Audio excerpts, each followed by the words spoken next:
Hello and welcome to WhatKeepsYouAwake.tv. It's time again to dive into the hustles, the hurdles, and the highs that keep small business leaders up at night.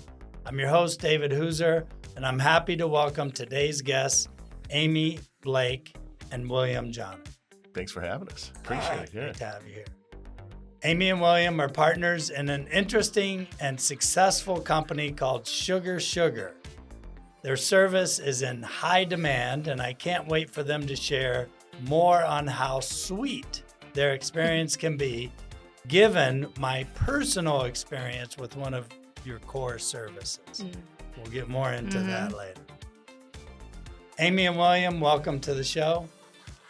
Let's get started with our foundational questions for you. So as co-founders in an up-and-coming clean beauty franchise, what keeps you awake late at night?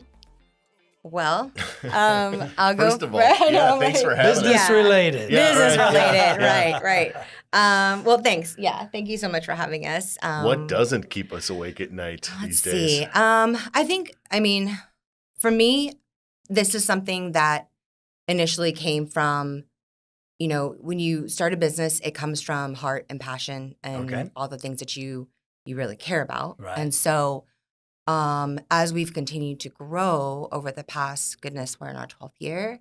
How many employees do you have now? Across Nationally, the country? probably over 100. Wow. Yeah, quite a few. So The century mark in employees, that would keep me awake at night. yeah. For sure. So I think for me, it's definitely one of those where I want it to be great every day. Okay. And so working at that and continuing to show up for it, I mean, you know, it keeps you up. By all You means know, I does. used to get a solid 8 hours. That was an easy sleep. It is not anymore because you're thinking and you're always thinking, gosh, I'm going to get up and I'm going to do this. I'm going to do that. I'm going to keep on pushing. Right. How Yeah. many? So you have corporate stores. We do. How many corporate stores? 3. So our first one was in Scottsdale, and we Okay. opened that in 2013, September.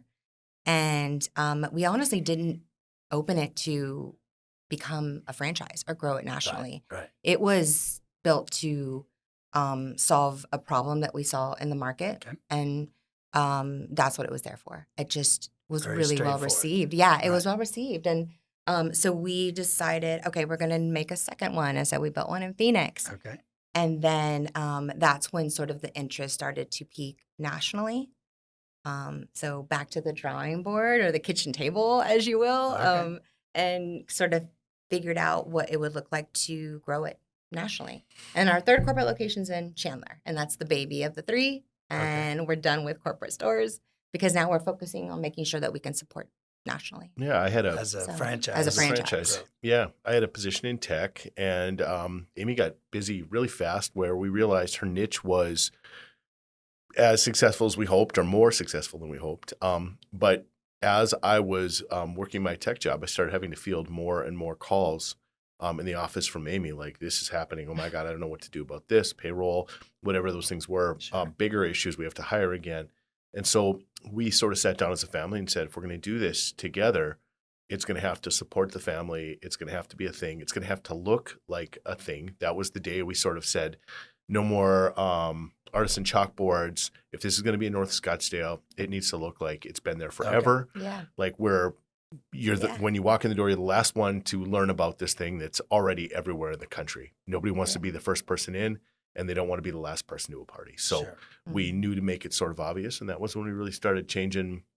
Yeah, making Really some things, moves. yeah. And we had to, like Will said, we had to make sure it fed us as a family. So, Yeah. So that's what kept you awake in the early it keeps days. us awake. right. Yeah, Yeah. it keeps you awake. Yeah. And I you- buy groceries That's right. based on And this effort. feed the dogs. Am I That's right. just giving myself a job, Yeah. or is there something really to this? So Mhm. from the beginning, was the name the same? Yes. So Sugar Sugar. Mm-hmm.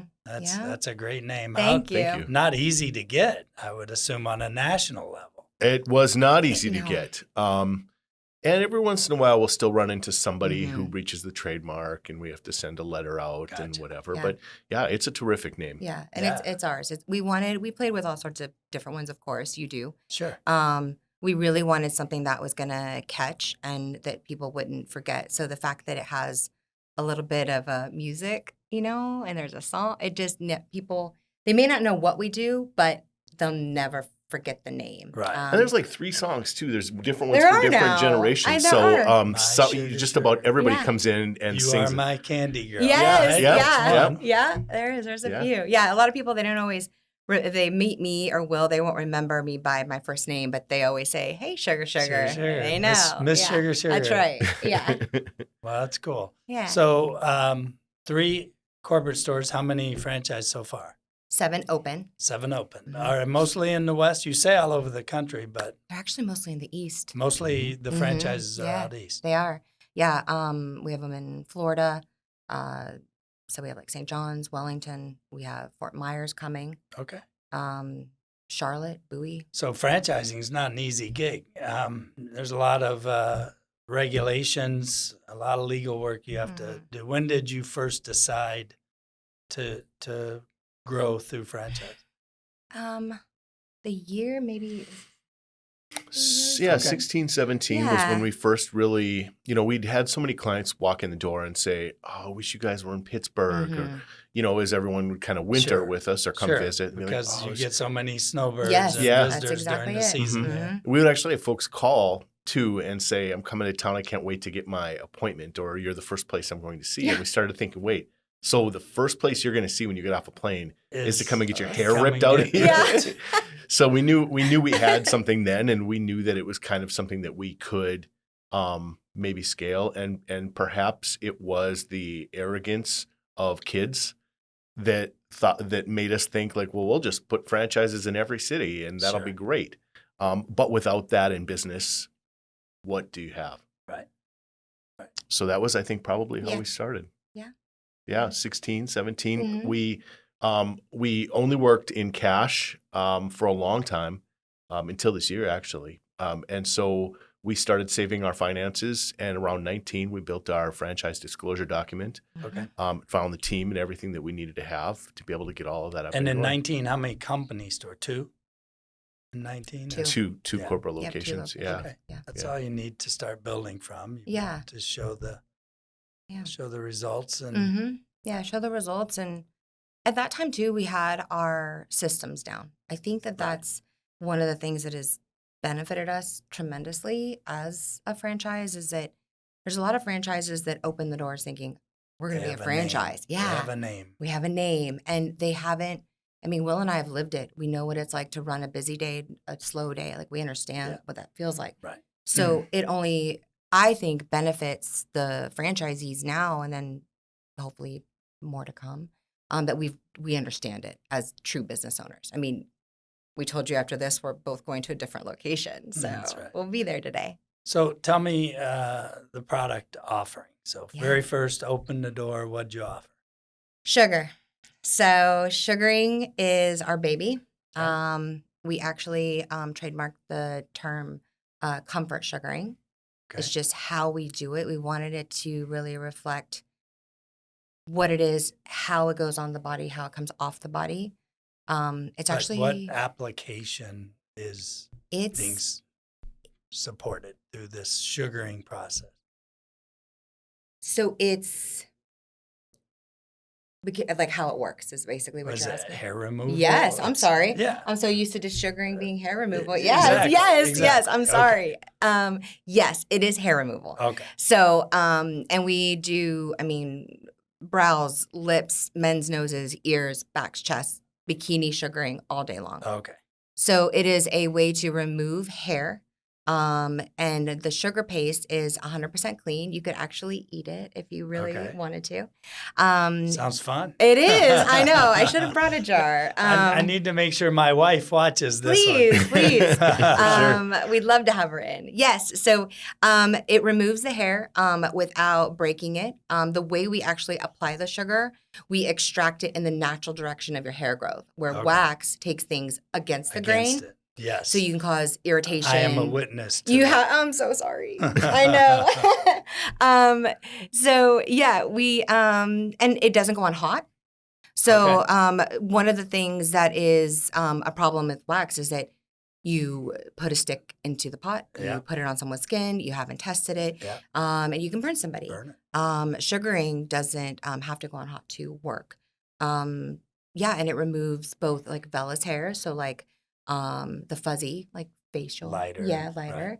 And terminal hair. So Amiee it works really well. Yeah, Amiee been a client. Mhm. She went to a new agey lady when we lived in Seattle in the back end of a salon suite for 6 or 8 years before we came down here looking to do it. And so she knew it as from the consumer end. Yeah. And that was really how we built the business was we sort of recognized that there was a niche in this sector that no one was kind of getting. And probably the most poignant thing to me and the thing that made me say, okay, this is a thing is she said, women go to get their nails done and they're excited about it. They go to get their hair done, they're excited about it. With waxing, in the waxing sector, it was like, I have to go get waxed. And we knew we had a better service here. And we thought, what if we can make the entire experience a better Sure. process where it's Sure. something they look forward to? Yeah. And that was really how we built the brand around being a consumer. Yeah, Yeah. I loved sugaring just for myself for about 8 years. I saw this woman, she was fantastic, and I loved it. I really didn't think much beyond it, just Right. that I had found a Just you solution found that worked for me. for you. Yeah. And then we were visiting Arizona. We were actually living in Seattle at the time and visited, Googled sugaring, and nothing came up. So, you finish your vacay, go home, and I thought I must have missed it because it's so much Right. better. Right. Google again, nothing. Then I expanded that search and looked nationally. Not I much. really couldn't find it. Right. It was just in little pockets. So, you have that conversation, and I guess you have to have a little bit of crazy, right? To say, I think we could move to Arizona Yeah, and do this. Yeah. And that's what we did. So you did. You moved here for this We really did. startup. We did. Mm-hmm. And you were in tech, but you could work remote, or did you change career? Yeah, I ultimately changed careers. I left tech. I wasn't being fair to, it was a contract job. And I worked with my boss to interview the folks that would replace me and did the best I could to kind of make my way out of the contract job as easy as possible. Just saying, I'm fielding a lot of calls here. And he's like, yeah, no, I totally understand. You might have something. And at the time, his wife was a client of ours too. So Got it. it kind of all worked out in a great way for Yeah. us. Very We good. did. Yeah. Very good. Yeah. And there's, without boring the audience about the benefits of sugaring, there's basically no downside to it where wax is superior. It lasts longer. It's less painful. Yeah. It's organic. We can extract the hair when it's shorter. Shorter. Yep. Oh, So, so that growth time that you have to right. endure with waxing, they need 1/4 of an inch. We can do it in half the length. So we can extract it at 1/8. So there's just a lot of Benefit. A lot. benefits. Yeah. Yeah. To It's Amy's just a point. natural thing. And it's Yeah. natural. Doesn't have to Yeah. go on hot. Yeah. Can go on room temperature. So there's less liability for the business owner. Mhm. The problem with it was in the sector was there's a lot more variables. You put somebody in a room, somebody puts some hot wax on them, puts paper on, tears it off, and you don't really have to worry about a bunch of variables. Sugaring is more like cutting hair with the door closed, where there's a process and your folks better be up on the process. So when we sort of thought about that part of it, that the benefit was, okay, well, it's a better service consumer-wise if it's done well. If it's not done well, it can just be an expensive waxing. Yeah. Right. And we're seeing more of that now in the sector because it's becoming a sexy term out Sure. in the industry. Sure. So I had a background in tech and I thought, well, okay, then let's build a back-end portal on the website for education. That's something we've really doubled down on. We're Okay. not into the speed of how many we sell or how many we open in so much as making sure that all of our franchises are positive. As And an moving industry, forward. having Mhm. some standards around it, which Yep. as you started with very little competition, Yep. now you're seeing Let's see. it's the way it always works. That's So, right. 100 employees, and now is that also including your franchise? Yes. Yes. Okay, Yeah. but that's a big number. It is. Over 10 years of Yeah. operation. Correct. Now, sugaring is a core service. Are Mhm. there other services that you're offering now in We do. Yeah. stores? So sugaring, I would say we do about 75% of the time. Okay. It varies from location now, we're learning. But sugaring definitely seems to be the baby, what people are sort of finding us for. We do spray tan. So Okay. we have a beautiful With the same kind of product? Is it some Yes, kind of it's clean. Okay. We have our solution uses apples and pears as opposed to traditionally what's Okay. being used, beets and carrots. So You can be a little orange or you can be a little magenta. Right, I don't know which right, is better, but right. you know how you cut an apple and you sit it on the counter and it oxidizes Mhm. brown? It's sort of the same concept in our spray tan. So Interesting. it's really beautiful, nice and golden brown. So we've had that one, and then we do skincare. So we do facials with all sorts of really yummy vegan products. When you get a facial with us, it smells like, I don't know, it's like a fruit salad because it just smells really good. Don't go in hungry. Don't go in Don't go hungry. hungry. Yeah, you're gonna be like, you know what I'm craving? Raspberries. Yeah. So there's that, and then the last sort of section we have 4 is a section we call brow science, which Okay. is where we just specialize in the beauty of a brow.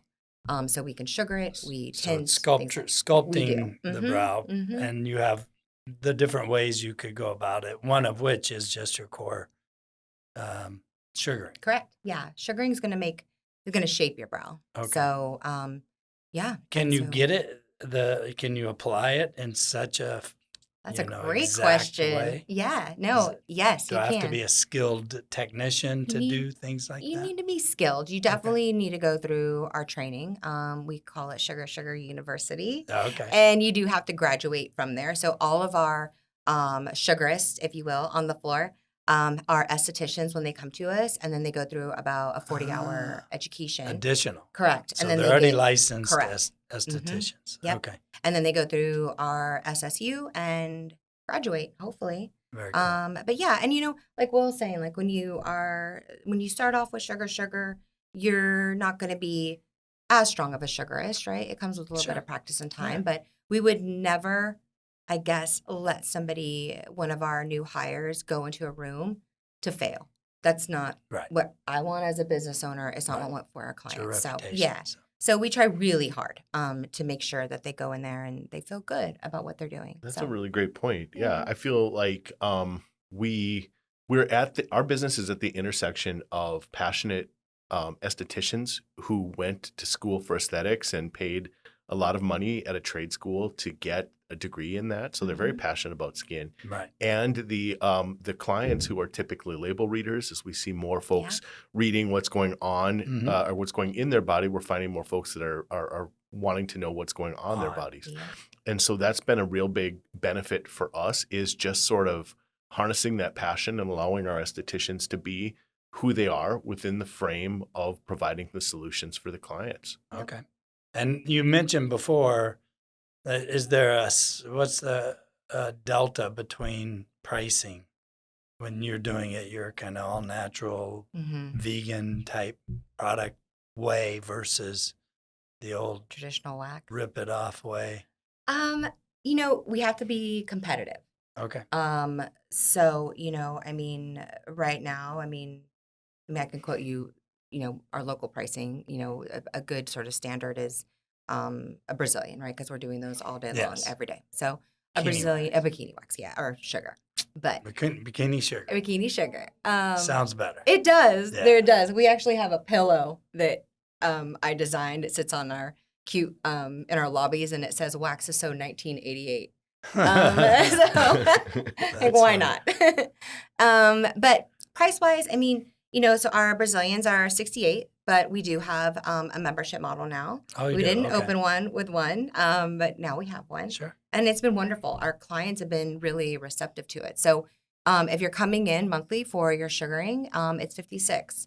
So that's really Sounds competitive. competitive compared to the other sort of wax players in the Right. industry.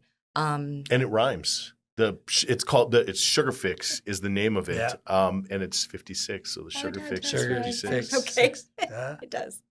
Yeah. for the mnemonics out there. Yeah.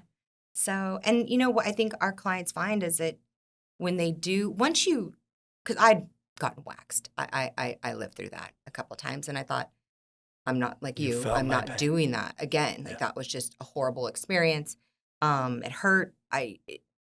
The after was a nightmare. I got ingrowns. I could, Yeah. Nothing was good about it was nothing my good. experience. Yeah. And so I was just like, I'm just going to go back to shaving. Yeah. And again, then shaving, kind of, what's the point? Then it's irritated and the whole thing. So once I found sugaring, and that's what our clients are finding too, that once they sugar, they just don't return to Can't go wax. The results are just that much better. So as a franchisor, I mean, obviously your focus now is making sure the franchisees you bring in have, you know, a way to build their client base, Mhm. number one. So you offer marketing services as a part of your franchise program. Walk me through what it's like to, you know, to become a Sugar franchise owner. Yeah. So the Okay. first step after signing is the selection of your location. We sort of have parameters of what we think work for the brand.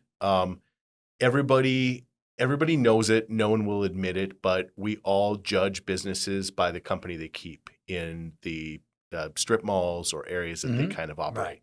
So it's important for our franchisees to be around like-minded businesses with Mhm. great traffic. Okay. And So give me an example. Are we talking about Whole Foods? Or are Yeah. we talking about Whole Foods, Sprouts for us here. Target. Target is actually a pretty good one for us. Any sort of Pilates or yoga studio.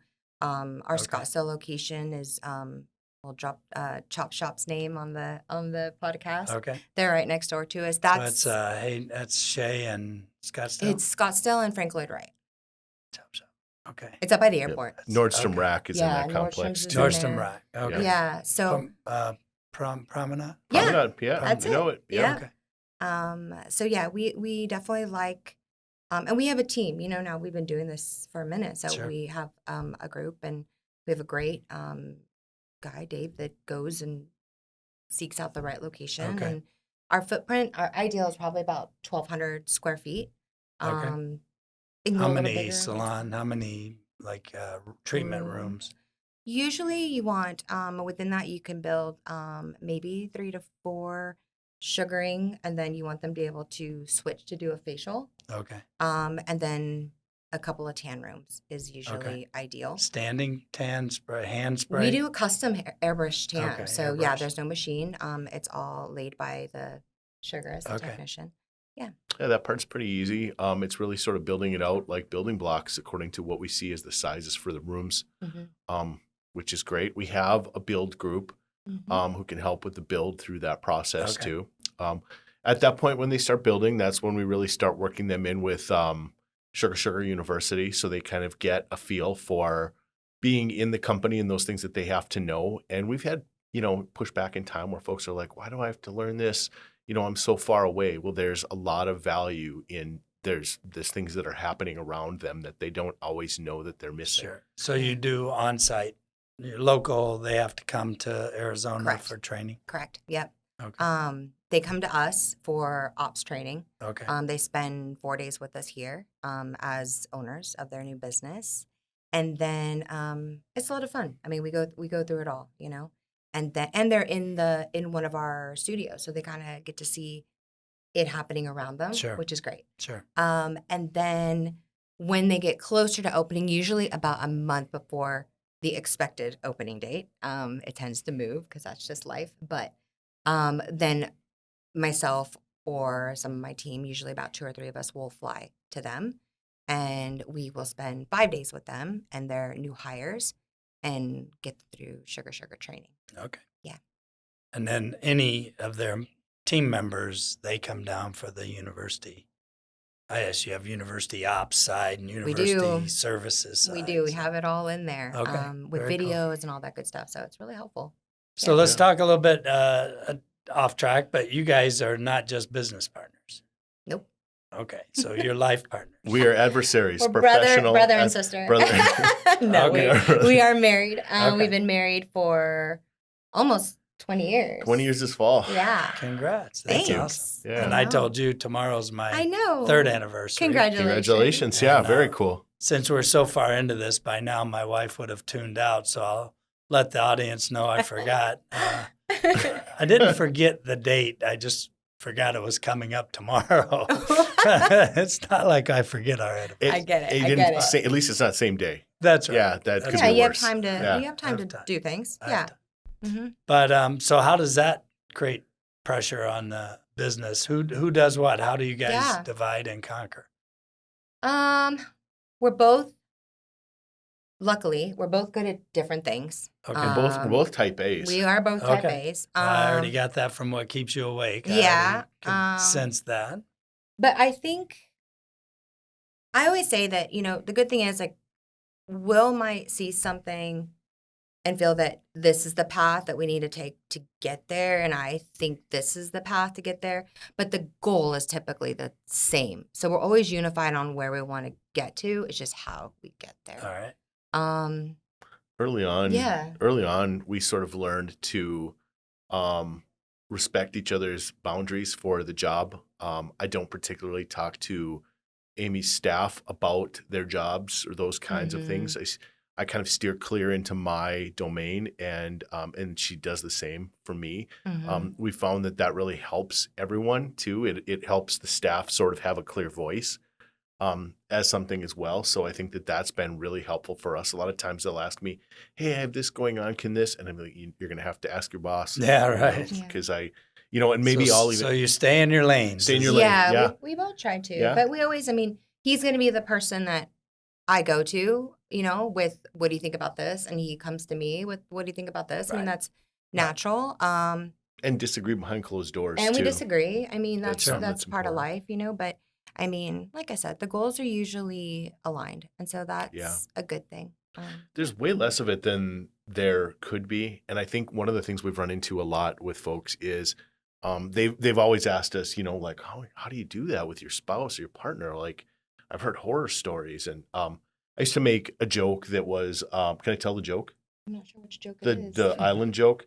I used to say that that I was okay with starting a business with my wife because if she embezzled from me, I would just bought an island or something. I could just divorce her and still own half the island. Yeah. So it's better than a partner who's embezzling and you don't know where the money's at. That's true. Yeah. Yeah.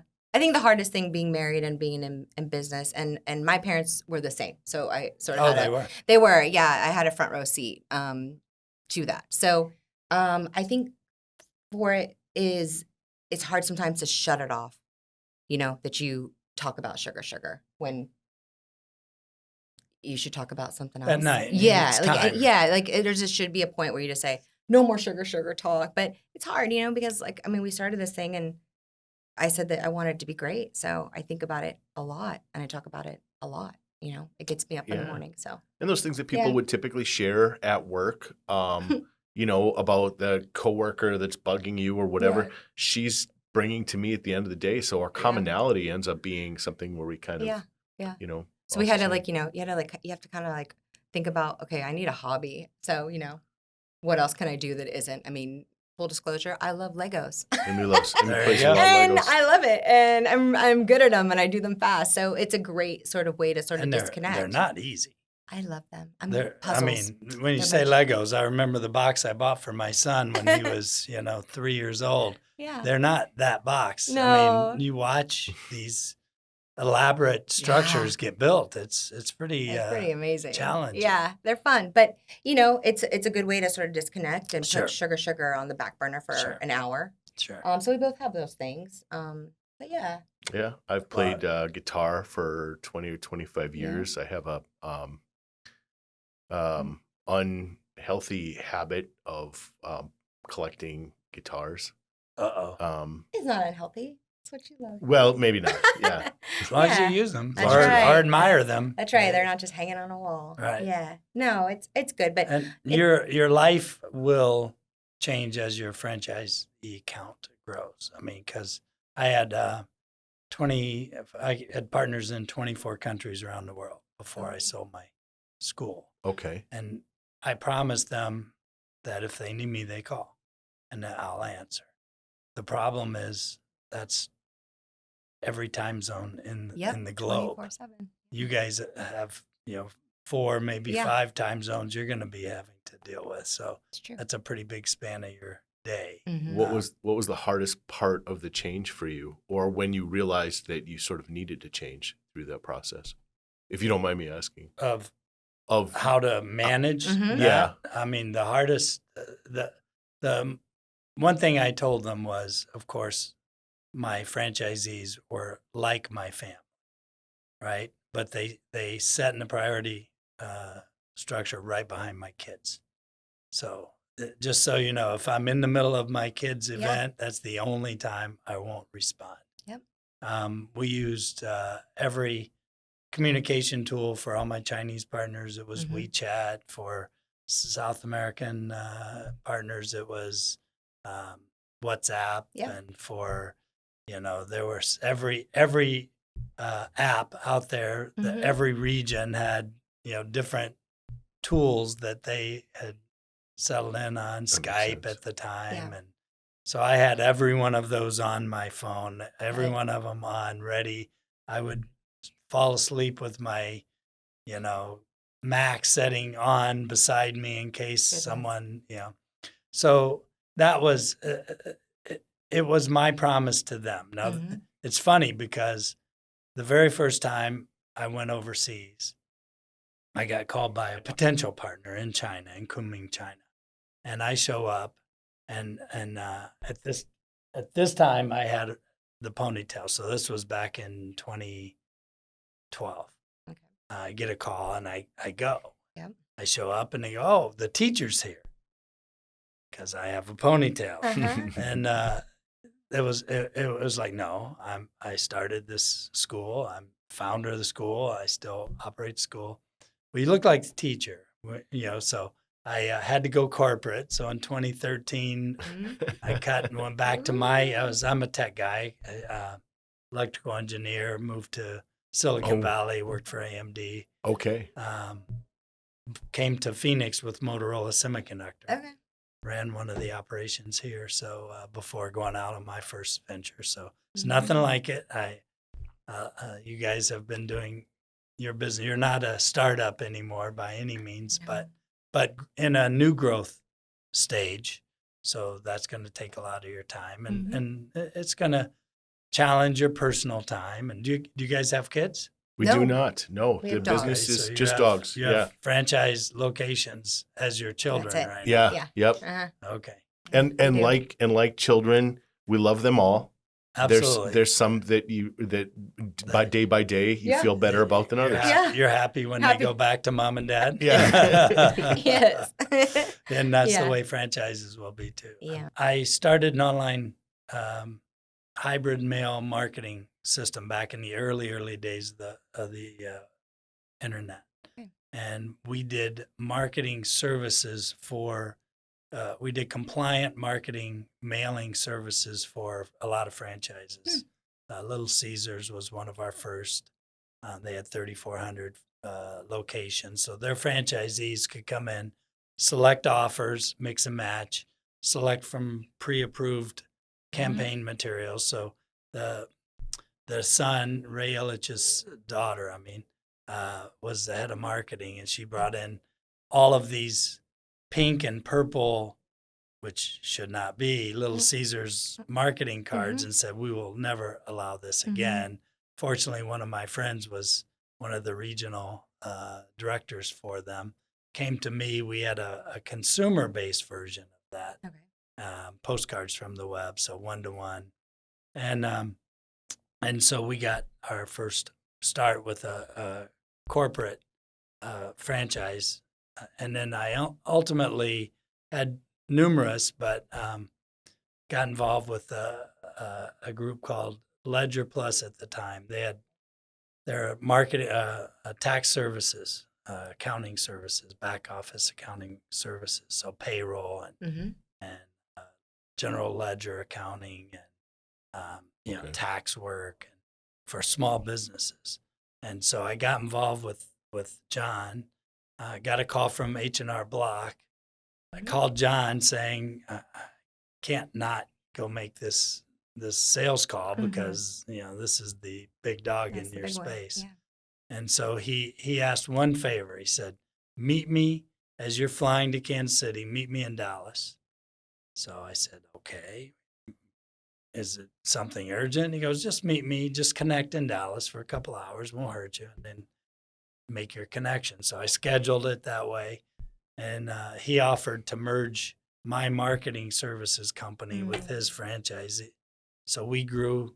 He had gone from 140 franchises down to under 100. So he was in the the non-growth mode. He was because of his marketing services. My tip to you guys is make sure you're helping your clients grow. I mean, I know you're going to support them with great support as systems like you just talked about, but help them grow because that's the name of their game. Okay. But we ended up growing to about 250 franchises in that space, and then from that I exited, took 5 years off, became my kids' toy. Yeah, it was fun. I love that. But I love the growth, the regional franchise meetings, and the interactions with all of these, individuals that all have their own stories and, every region of our country. I mean, we talk about cultural differences with other countries, but we've got tons of differences. Great the point. Way people in Florida versus New York versus Seattle, like you said. Yeah. So you'll have a lot of fun doing what you're about to do. So I'm envious. Thank you. Yeah. One of the challenges marketing wise, and you're right about marketing, it's getting them busy fast, getting them in the black fast. One of the challenges for us has always been when folks try to ask us about our core client. And for us, I mean, I don't know how to say it in a way that doesn't seem like I'm overselling, but the core client is anybody that just isn't interested in being waxed.